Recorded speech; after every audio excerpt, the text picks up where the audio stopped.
They say a fighter's soul is forged in the ring, tempered by sweat, blood, and the deafening roar of the crowd. But what happens when the final bell is about to toll, not just on a fight, but on a life? This is the story of a man who knew his body was failing him. The doctors had laid it out in stark clinical terms. One more fight, just one more, could be his last breath. The risk was absolute.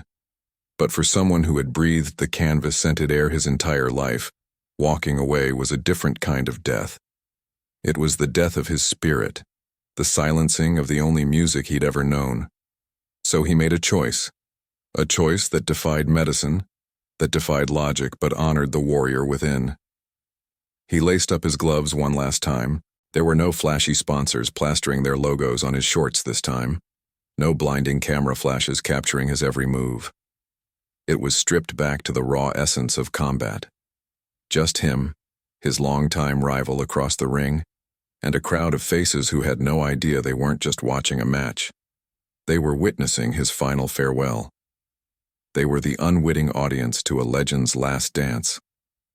The bell rang, a sharp metallic clang that sliced through the thick arena air.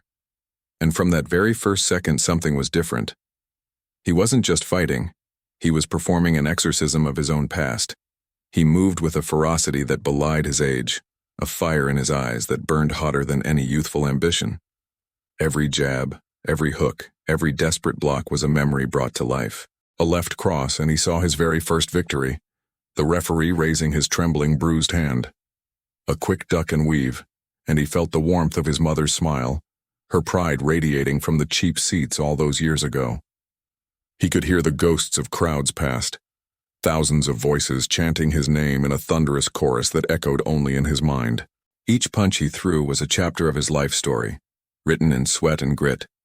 His opponent was a mirror of his younger self, quicker on his feet, with reflexes like lightning. The younger man was faster, stronger, a testament to the relentless march of time. But the old man, our warrior, he possessed something far more potent, something that couldn't be trained or taught. He had purpose, a singular, unwavering purpose that filled every ounce of his being. The fight wore on, round after grueling round. The younger fighter landed clean shots, snapping the old man's head back. You could see the physical toll mounting. A cut opened over his eye, painting his face in a crimson mask. His movements grew slower, his breath coming in ragged, desperate gasps. His body was screaming, begging him to stop. His muscles burned with a fire that threatened to consume him. But his spirit was an unbreakable fortress. It refused to yield, refused to bend, refused to even consider the possibility of surrender. He was fighting on pure instinct now, on muscle memory honed over a lifetime of war. The crowd, initially just there for a night of entertainment, started to sense something profound was happening. A hush fell over them as they watched this display of raw, unfiltered courage. They saw a man pushing beyond the known limits of human endurance, not for a title, not for a purse, but for something deeply personal, something sacred. He was no longer just a fighter. He was a living, breathing testament to the power of the human will. As the rounds blurred together, his vision started to tunnel. The roar of the crowd became a distant hum. All that existed was the man in front of him, the final obstacle between him and his peace. He was running on fumes, his tank long past empty. He dug deep, past the pain, past the exhaustion, into the very core of his soul. He found one last ember of strength, one final spark, and he fanned it into a roaring flame for one last, glorious moment.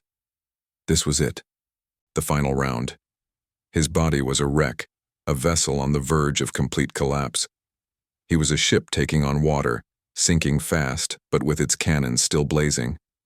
He saw an opening, a fleeting, razor-thin opportunity. Time seemed to slow down. He poured every last ounce of himself, every memory, every triumph, every heartbreak into one final perfect punch. A right hook thrown from the depths of his being. It connected with a sound that seemed to silence the entire world. For a single, suspended moment, everything was still. And then, his legs gave out. As he began to fall, a slow, graceful descent to the canvas that had been his home, his church, his battlefield, A smile spread across his bloodied face. It was a smile of pure, unadulterated peace. He had done it. He had faced his end not on a sterile hospital bed, but in the heart of the arena, under the bright lights, as a warrior. Through swollen lips, he whispered to the empty air, the words barely audible, "I finished on my feet." And then, he was gone. He hadn't just won a fight. He had conquered death itself, on his own terms. Thanks for watching, everyone.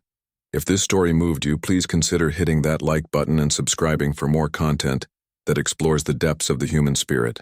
We'll see you in the next one.